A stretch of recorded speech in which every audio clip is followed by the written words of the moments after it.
Hi, I have a new book out called The Bizarre World of Reality TV.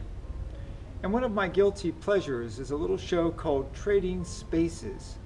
And in this show, derived from the BBC that also ran America's On the Style Network, a couple are usually traded with another couple to a space. And in that space, they have to transform somebody else's room on a very modest budget. What I like about the show is that usually people come up with really novel ideas and ways to transform somebody else's room. And oftentimes it's really a fun transformation, and the people come back and they're surprised and they're impressed, and the people have done a great job. But every once in a while, somebody comes up with a really harebrained scheme, a bad idea for a room redesign that makes the room look hideous.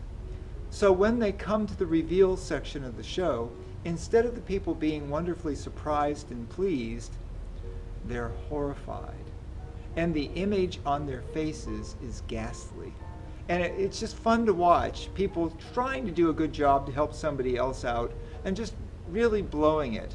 It's a fun example of a good reality show that really has true surprises. You can find old episodes online. Look up Trading Spaces, a really fun show that gives you some idea of how reality TV can really transform our view of the world.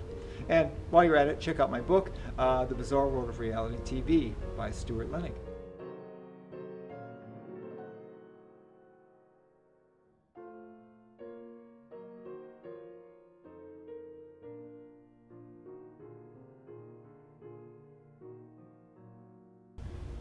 What you're seeing in the background is one of MTV's very popular reality shows, a show called Singled Out.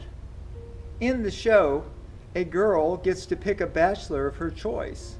The idea is a lot like the old-fashioned dating game, but the show does something very different in that it deals with students' anxiety about the entire practice of dating. Everything about the date is made larger and more grotesque to make fun of dating, and also to make people less afraid of dating, and to make it more of a spectacle and a show, which is really a lot of times what dating ends up being.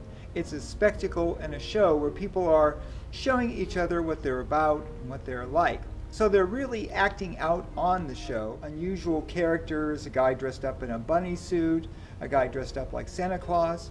Another interesting aspect of MTV's reality shows is the fact that they change almost every year. Frankly, because the audience that watches MTV changes every year as they grow up. What's popular and hip for a group one year might not be popular and hip for a group the next year. So to deal with changing trends, MTV makes reality shows that have a running span of a year or two. And then they move on to another show that perhaps captures the ideas of that generation more completely. A show that somehow deals with the anxieties and fears that many Americans have. So check out Singled Out and some of the other reality TV shows in my book, The Bizarre World of Reality TV. What you're seeing behind me is a train trip over 7 hours long. The entire trip is televised by Norwegian State TV. This is the trip from Bergen to Oslo, Norway.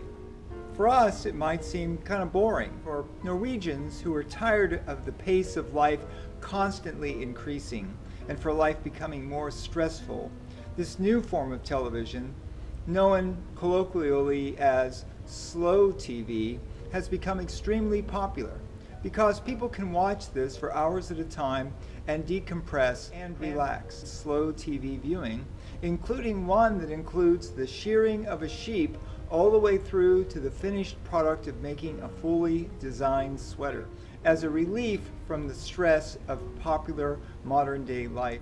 If you like things like this, you might be interested in my book, The Bizarre World of Reality TV, in which I show reality shows like Queer Eye for the Straight Guy, or The Bachelor or The Bachelorette.